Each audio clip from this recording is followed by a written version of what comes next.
Olá, rapaziada! Uau! E hoje vimos de garras afiadas está o Freddy Krueger. Como o Freddy Krueger, mas sem Krueger. Então, tudo bem? Hoje trazemos um filme infame daqueles que, feliz ou infelizmente, está nas walls of shame de todo lado. Não me digas nada, pá. Está na prisão do monopólio o realizador até hoje. Completamente. Chama-se Catwoman, é um filme de 2004. A adaptação realizada pelo francês, por um tipo chamado Pitof. Isso é o nome artístico do homem. Mas é assim que ele quer ser identificado. C'est Pitof. C'est le Pitof. Son nom, c'est Pitof. Se há coisa que eu gosto de fazer quando um filme é muito mau, há uma coisa em que eu inconscientemente penso, que é o que o realizador deste filme teria a dizer, não é? Em sua defesa. Excepcionalmente, não é? Conseguimos chegar ao contacto com o mítico Pitof. Sim, é verdade. E lá mais para a frente no podcast temos então uma grande entrevista que fizemos com o realizador deste filme, que para além deste filme fez outros trabalhos e nós mais tarde, futuramente vamos poder publicar o resto das entrevistas. Digamos de passagem, ele como realizador não tem uma grande carreira, não tem uma longa carreira, aliás. Ele tem alguns filmes que são visualmente muito, muito apelativos, como o Vidoc, e ele também é o criador dos efeitos visuais dos filmes do Jean-Pierre Jeunet e do Marc Caro. E ele mais para a frente vai falar connosco na primeira pessoa, e é exclusivo para o VHS, sobre o filme e explicar porque é que este filme foi um desastre previsível. Atenção, meus amigos. Ou seja, ele ao fundo via que isto era um caminhão desgovernado. Ele já sabia que ia haver merda. Merda, da grossa, basicamente. Pronto, ele curiosamente não fala francês, quer dizer, tem um sotaquezinho francês, mas já vive nos Estados Unidos há muito tempo. Já há alguns anos. Acompanhem-nos no podcast, daqui a pouco já vamos falar com ele, mas primeiro vamos dar então a nossa visão do personagem e a nossa visão do filme. Exatamente. Então a personagem de Catwoman sofre aqui uma adaptação. E é interpretada por uma atriz negra, a sensualíssima Halle Berry. Já não era a primeira. Negra a interpretar a Catwoman. Olha, por acaso estou a saber isso agora. Mas só para elucidar os mais desatentos, a personagem dos livros aos quadradinhos é branca. A personagem foi criada por Bob Kane para a DC Comics e apareceu pela primeira vez em 1940 como alter ego da Selina Kyle nas publicações das aventuras de Batman. É verdade. Ela era mais uma vítima de má educação, com um pai alcoólico e uma mãe que cometeu suicídio. Selina teria que passar os dias nas ruas cometendo assaltos. O apelo amor-ódio do personagem nasce quando esta começa a ter um código de conduta um bocado ao estilo do Robin Hood. Não confundir com o namorado do Batman, ela, o Robin. Ela é uma vilã que às vezes é boazinha. E cria ali muita tensão sexual com o Batman, não é? A cena é essa. Acho que fazia falta. Em termos de atrizes que a interpretaram, houve várias. Mas tu vais destacar calma. a Michelle Pfeiffer. Já lá vamos, né?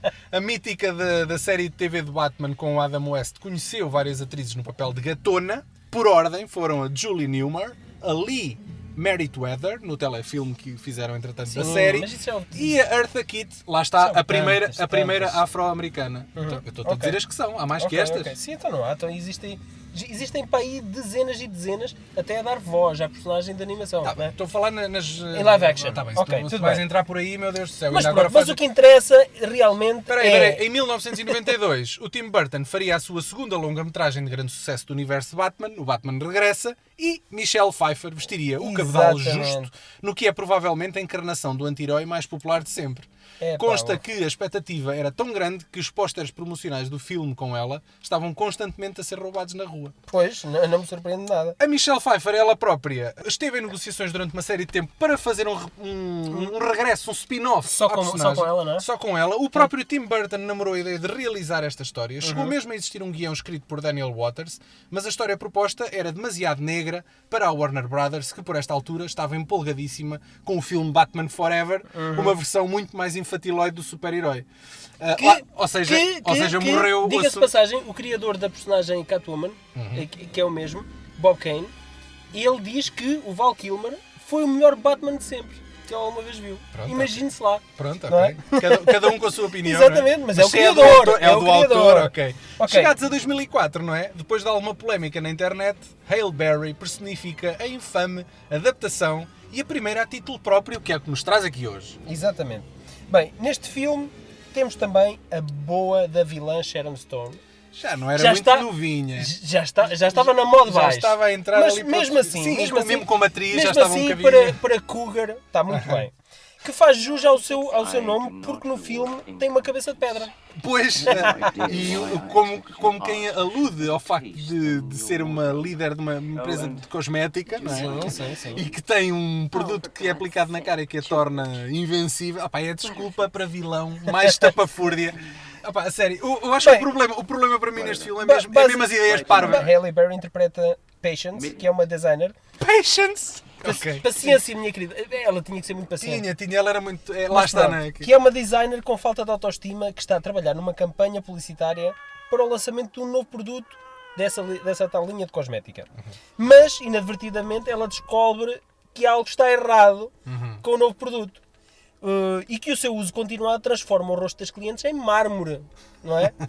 E é nesse momento que o mundo de Patience é virado do avesso. Mas eu acho graça que nas outras encarnações da Catwoman eles preocupavam-se em dar, ou seja, as pessoas davam às gajas, dava-lhes o clique, elas passavam de umas santinhas, de umas coninhas e passavam a ser aquela fera.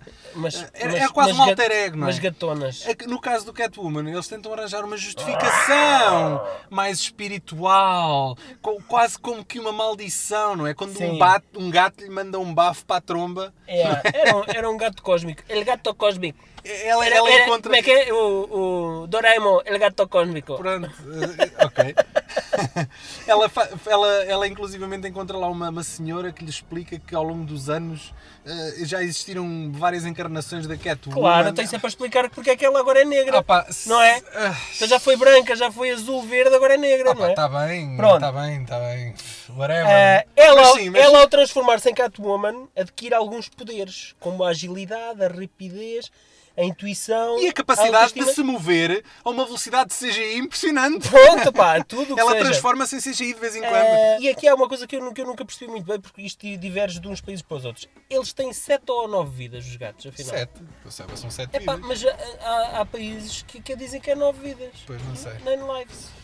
Ou 7 lives. Bom, eu nunca percebi muito bem quantas vidas são, mas pronto, eles têm uma catrafada de vidas. Sim. Pronto. A verdade é, Paulo, qual é a tua opinião em relação ao filme? O filme é bom, é mau?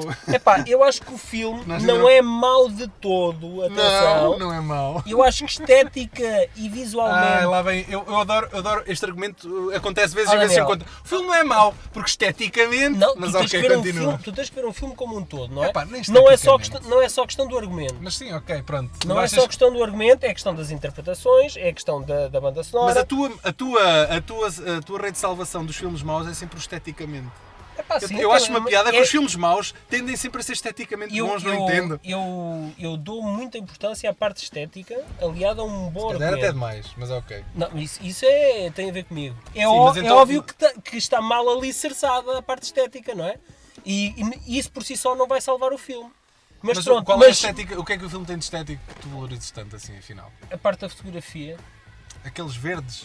Não, cansativos? Não é só isso. Isso tem a ver com a paleta de cores que é escolhida para o filme. Para dar a tonalidade do filme e a carga emocional que o realizador pretende. A questão é os enquadramentos, a forma como está editado. Eu acho que o filme está mal editado.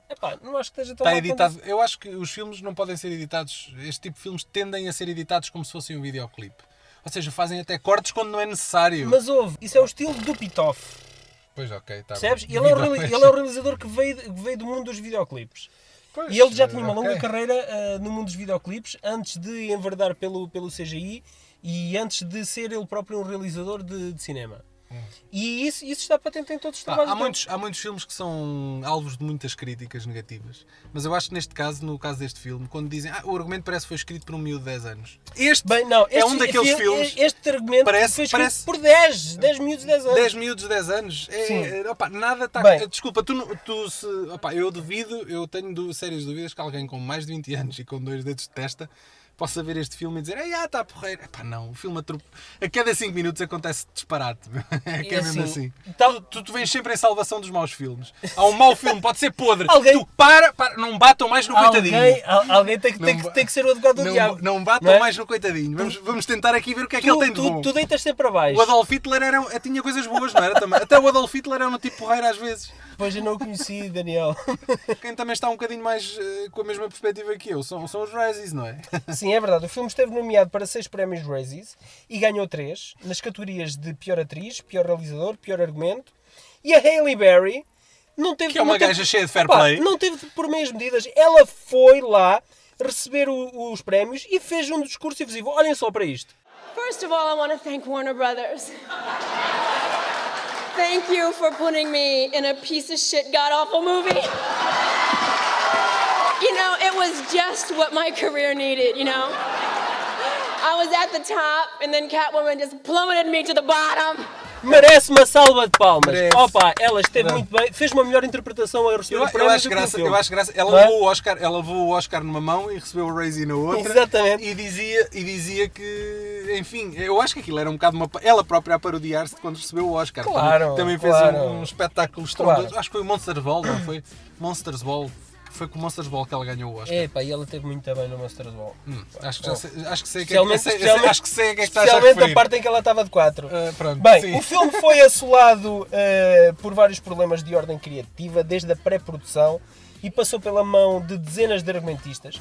E o realizador teve que se aguentar à bronca. O filme esteticamente é bom. O realizador teve que se aguentar à bronca entre ventos cruzados para se manter no projeto. Ele mais à frente vai explicar porquê. Porque ele podia ter saltado o projeto. Todos os problemas de produção refletiram-se no resultado das bilheteiras. O filme custou cerca de 100 milhões de dólares. Imagine-se, aquele filme custou cerca de 100 milhões de dólares. E na primeira semana de exibição rendeu apenas 16 milhões e no mundo inteiro cerca de 80 milhões. Ou seja, deu bastante prejuízo. Acho que é bem feita para os senhores da Warner Brothers. Bom, sem mais demoras, vamos então ouvir nada mais, nada menos que Monsieur Pitof, o realizador deste filme, a conversa À la connosco. première personne. Hello there. Hi, how are you? Hello? Hi. How do you prefer to be called? Pitof or Jean-Christophe? No, Pitof. Pitof, okay. No, actually, Jean-Christophe is my first name as French, but I never been called like Jean-Christophe, never in my whole life. I mean, even when I was a kid, I was called Pitof, and then when I get the U.S. Citizenship, I changed my first name, and now my official name is Pitof as a first name. The critics didn't enjoy very much the movie. I think you know that. How was this experience for you to direct Catwoman? And Halle Berry, of course. Sorry? And Halle Berry, of course. She was a A-list at the time. Oh yeah. I mean, she was the most beautiful woman on the planet. So you bet. And having to kiss this lady every morning on the set was A pleasure. I mean, yeah, Catwoman it's a double-edged sword. Catwoman, it was good to have made Catwoman and very bad to have made Catwoman. I mean, the first thing is at the very beginning they hired me because of VDoc and because of my experience in Hollywood with Alien. So and so when I first get the script of Catwoman, the script was okay, but no, but like all these big movies, I mean, the first draft is always a first draft. But there's four names on the screenplay, right? 4 people, isn't that too much? No. Wait, it's a long story. Okay. I have to make it short, but so you really understand what was the situation. So everybody agreed that the script needs to be rewritten, whatever. So the guy in charge at Warner Brothers hired 2 guys called Ferris and Brancato to write from scratch because nothing would be kept on the first draft to write the first draft of Catwoman.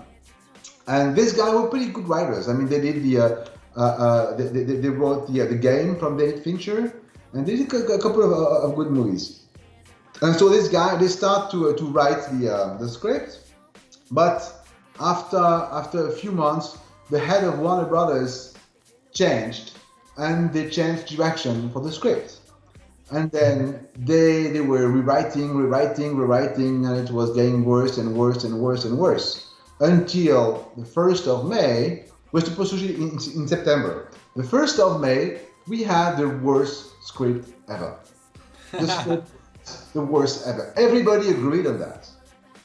Then they decided to, like they do and we had to shoot in September. So they hired a new writer, a guy called Ed Solomon, really good writer. The guy did like a Men in Black, and so really good writer.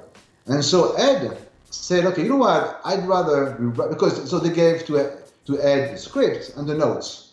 And the notes were, you have more notes than script, of course. And Ed said, okay, you know what? I'd rather rewrite the whole thing instead of trying to fix the note. And so the studio executives say, okay, do whatever you have to do, why not?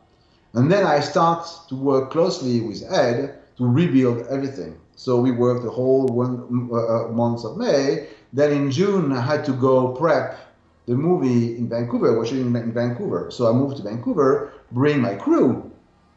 And of course, I brought my production designer, Jean Rabas, who did The City of Children, who did Pitof, who is one of the most genius production designers. So he went with me in Vancouver, working 1st of July.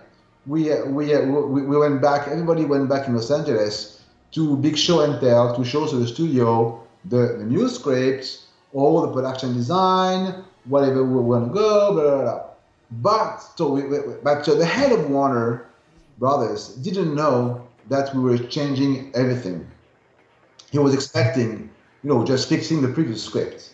So on this big meeting, the guy was saying, "Oh, what the fuck?" And what is she doing here? Oh, she's not doing this and this and this and this. So the guys start to be overwhelmed and completely backed up and say, "You know what? We don't want that.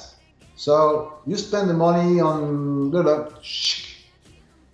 The script was tried to go to the garbage. My production designer, because it was too edgy, too dark, too whatever, not whatever they wanted. Then they fired Jean Abbas, and they gave me another production designer, nice guy, but doesn't have the hundreds of the talent of Jean Abbas.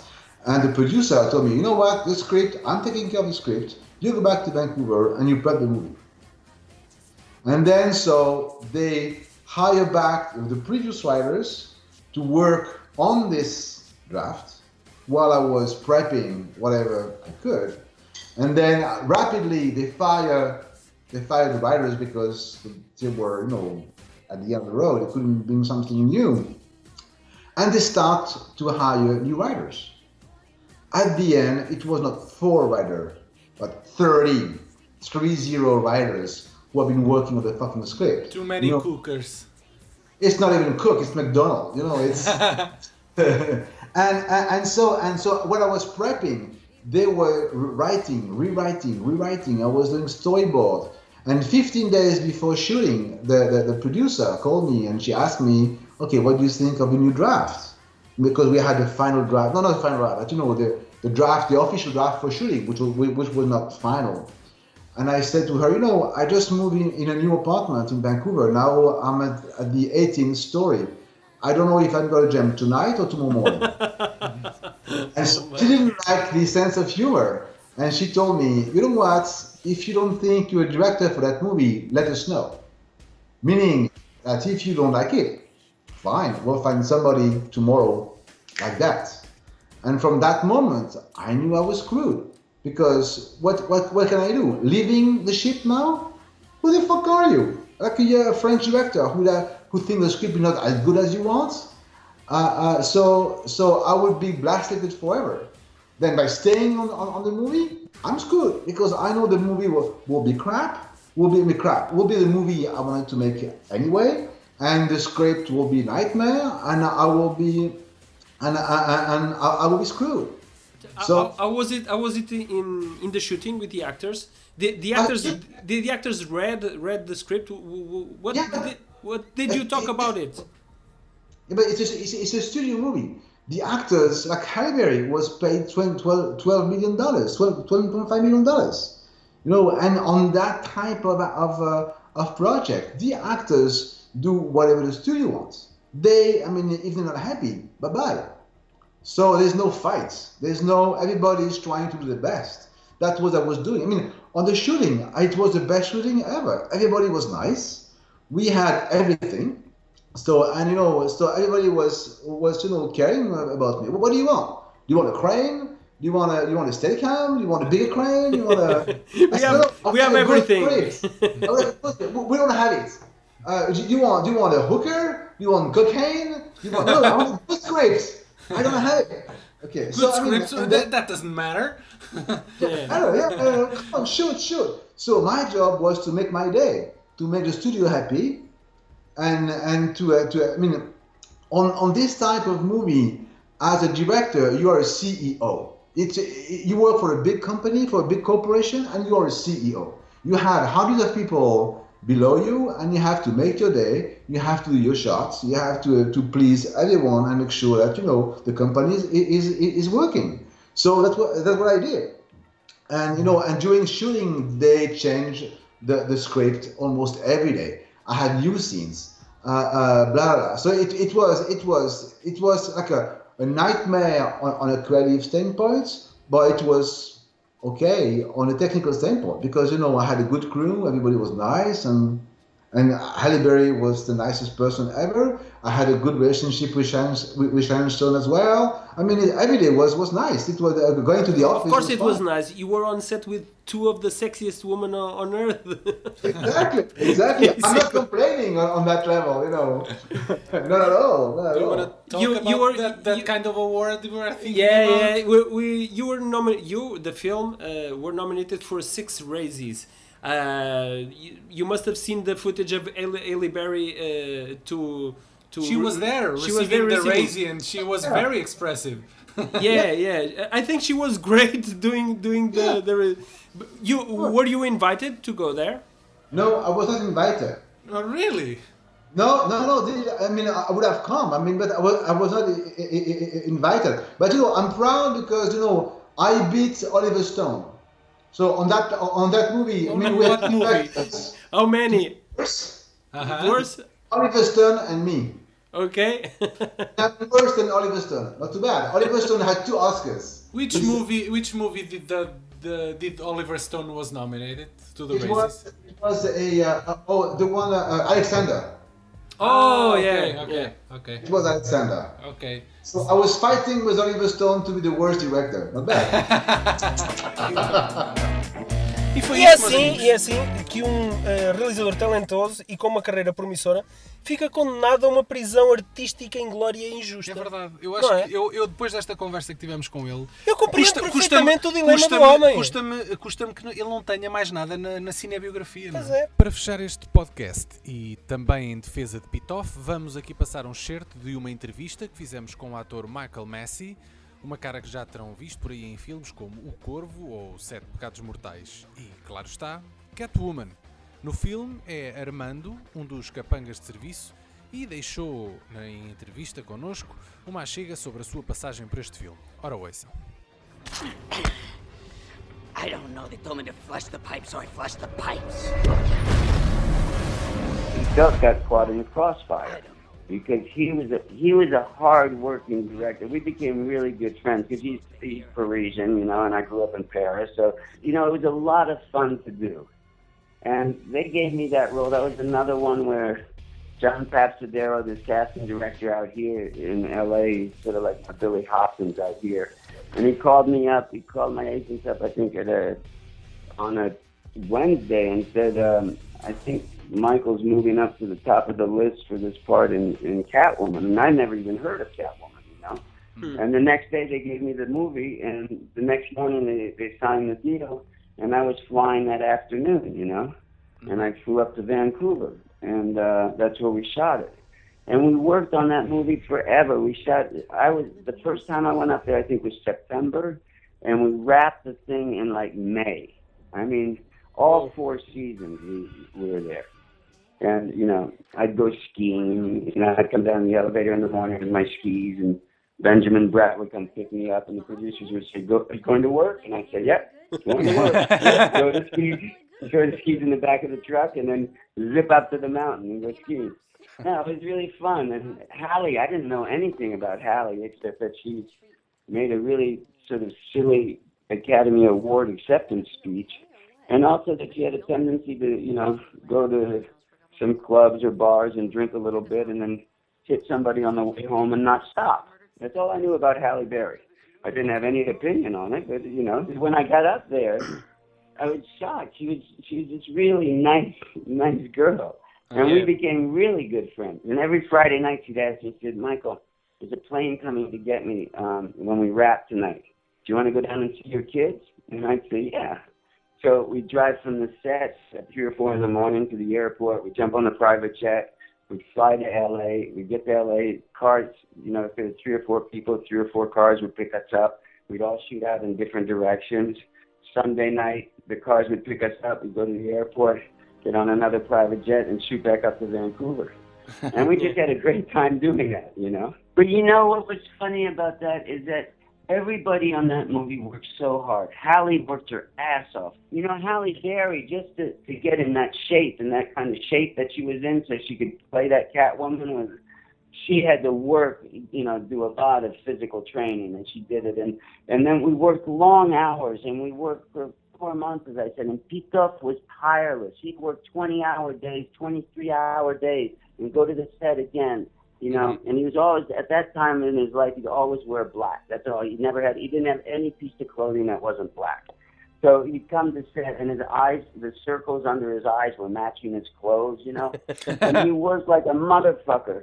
And we all did, you know. And they just went out and gunned for it. You know, before it came out, the critics had panned it so bad that when it opened, that, you know, it just tanked. Yeah. Okay. And, you know, I saw a little bit of that one because I had to go to the red carpet thing because it was sort of contractually. I had to go and do it. So I went with my wife a little bit and we sat around for a minute before we left. And, you know, my wife said to me, you know, I don't know, this really isn't my cup of tea, but this movie is just as good as any of the other, you know. Any commercial movie. Yeah. I mean, it wasn't bad. It wasn't my cup of tea, but it certainly wasn't what they made it out to be. Yeah. You know, I find so unfair. That is just horrible. He deserved a second chance. Yeah. On Hollywood, of course. Yeah, he's still in fucking, you know, Hollywood jail. He's still in director's jail. Yeah. You know? Epá, ele tem um mérito todo. Não fales mais, Paulo. Nós vamos trazer cá de volta o Sr. Pitof. Exatamente. Vamos trazer, ele vai-nos contar como é que foi a produção então deste filme no Vidoc, não é? Um filme onde ele teve muito mais liberdade artística para fazer o que entende. Acho que vai valer a pena e vai ser porreiro falar com ele novamente. Sim, fiquem para ouvir os próximos podcasts. Nós estamos certos que a genialidade do Pitof ainda nos irá presentear com alguns trabalhos originais, no mundo até da realidade virtual, num futuro mais próximo. Ok, então adeus e até à próxima, amigos. This guy loves me. He loves me so much that he convinces me to do projects even when he knows they're shit!